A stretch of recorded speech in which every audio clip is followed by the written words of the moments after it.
Hi guys, welcome back to my channel. Thanks so much for watching this tutorial. Today I'll be showing you how to create this high fashion sort of avant-garde style makeup. So if you're interested in seeing how this is created, then please keep on watching and don't forget to subscribe. I've lightly filled in my brows and then carved them out using an eyeshadow base. Following that, you want to grab some masking tape and where the outer corner of your eye is, don't directly apply it there, just take it down about 1 centimetre. This will help us later on in the process when we connect the lower lash line eyeshadow to the upper eyeliner that we create. Using either an eyeshadow base or a concealer, you just want to pat this into the eye using a flat concealer brush, take it all the way up to that brow carving, inner corner and to the very edge of that masking tape. Using a flat eyeshadow brush and a yellow eyeshadow, you just want to take this and really push this into the inner corner of your eye. Kind of don't try and blend here, you just really want to pack that colour on for the most intense payoff that we can get. You just want to continue to take that yellow and really push that into the base, working towards the outer corner now. And remember not to take it too high, because when we do come to blend in shortly, it will gradually go a little bit higher, so take it lower if anything. Taking a small fluffy brush now with a small amount of that same yellow eyeshadow, we're just going to start to blend and kind of create that diffused edge. Not an edge, we don't want an edge guys, we want a nice smooth transition into the skin, so that brush will really do that for us. Just light sweeping strokes as you can see here, and you just want to continue to take this across where you've laid that yellow down.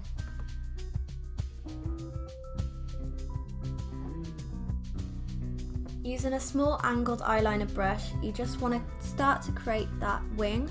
So don't worry too much about this being perfect, as we will be going in with black eyeshadow to kind of blend this out. And when you're applying, I do recommend taking the liner a little bit lower than higher, because you can always add but you can't take away. Taking that gel liner as close as I can to my lash line, I'm just starting to work inwards now towards the inner corner of my eye, connecting with that wing we've just created. Gel liner works so well for smoky, kind of blended out eyeliner looks like the one we're creating today, so I do recommend using that as opposed to liquid liner, which will just stay rigid where you place it and you will find it really difficult to get the blend with the eyeshadow over it. Using that same detailed liner brush, I'm now just starting to connect the upper liner to the lower part now, so where the point is of the lower liner, you really just want to slowly bring this in. As you can see, I'm working from the masking tape inwards because we want to create that small transition and make it thinner as we're going in towards the center of the eye. Remember guys, don't worry too much at this stage if your liner isn't really as perfect as you'd like it or as structured as you feel it should be, because we do go in with black eyeshadow over the liner anyway, just to kind of create that blend and the smokiness, so really don't worry, just try and roughly get the line down. To create the bold, sharp eyeliner look that we're achieving today, we kind of just want to focus on the outer part of that eyeliner. Here I'm just bringing the eyeliner in to kind of create that point, and then we'll be removing the masking tape. As you can see, it leaves us with a really sharp finish. Using a small amount of black eyeshadow on a small detail brush, you just want to go over that gel liner and kind of perfect and fill in any areas that you may have missed with it. Using that same brush, you really just want to work the very edge of the gel liner and go over it with a tiny bit of the black eyeshadow. This will help to create the smoky effect that we're hoping to achieve. As you can see here, I'm just continuing to follow that same process all the way until we get to this harsh part of the eyeliner, and we want to kind of drastically change the shape here, so we want to create a curve with that shadow rather than keeping the harsh point to it. Although you can, if you like the style of that eyeliner, you could just leave it like that, but I want the liner to be a lot more smoky, so I'm just patting that liner in over the yellow. I'm really just using tiny little strokes now, as you can see, to bring that into the yellow a lot more, to kind of transition it. Although there won't be much of a blend here because the two colours are so drastically different, but that's the style that we're achieving. It's going to be quite bold. After cleaning that fallout from the eyeshadow, I'm just going over now with my base to create a smooth canvas for us to work on. After lining my upper and lower waterline, I'm now taking the same gel liner and I'm running this through my lash line. I extend that gel liner up into the wing that we've previously created just so they connect. And then because the gel liner is a cream based product, I'm just setting that to be able to blend with the black eyeshadow over the top. So I'm just literally setting with black eyeshadow on that small detail brush and ensuring here that I do make sure that the wing connects seamlessly to the lower lash line. Taking a pencil brush and a really small amount of black eyeshadow, I'm just running this as close as I can to the gel liner that we've just laid down, just to kind of get that smoky effect like the upper liner we've created. To add to the high fashion look, I'm just going to be creating an inner corner that's really sharp and bold, just like the wing we've previously created. So you just want to take that on your detail brush with the gel liner and connect this to the upper portion and also into your waterline.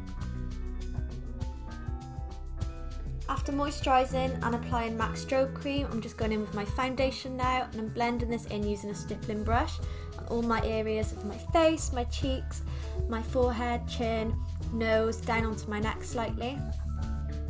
As you can see, my cheeks are slightly red, so I do like to just take my sponge with a little bit more of that foundation to build up the coverage there. Now I'm just applying and blending concealer into my face, on my high points of the face essentially, and under my eyes to connect it with the base that we laid down for the eyeshadow. Keeping the skin as dewy as possible, I'm just taking a cream contour now. I'm just applying that on a flat concealer brush and blending with my beauty blender until it's nicely diffused into the rest of my foundation. Then I set the areas of my face such as my nose, chin, forehead that tend to get quite oily with a small amount of RCMA translucent powder. And then just to emphasise the areas we laid down their contour, we want to go over that with a little bit of contouring powder. Taking a golden highlighter, I'm now just applying these to my cheekbone. As you can see here, if the highlighter's a bit too intense, you can just dab your finger over it to blot away essentially any of that product. So I'm applying these to the high points of my face. To create my soap brows, I just use clear soap on a disposable mascara wand and run this through my eyebrows.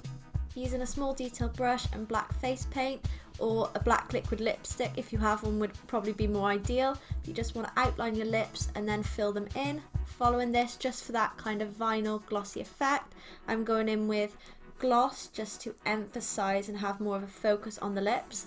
Now, as you can see, I'm really struggling at this stage. I never really know how to do this, but I just take a disposable mascara wand and some paint. So I'm using yellow paint here.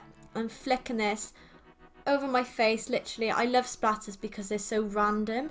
They're just so, wherever they go, that's where they're going, if you know what I mean. So I do really like that about the paint splatters. And you just kind of want to, I don't even know what I'm doing here. You just want to push away on the mascara wand, push it away from you, and then the paint will fall onto your face. So again, with the black here, I'm just doing the same thing. So after you've splattered a load of paint on your face, you end up with something like this. So this is the finished look, guys. I really hope you've liked this tutorial. If you want to see more, then please let me know in the comments what you'd like to see. And don't forget to like this video and subscribe if you'd like to see more content. Thank you so much for watching, guys, and I'll see you in my next video. Bye!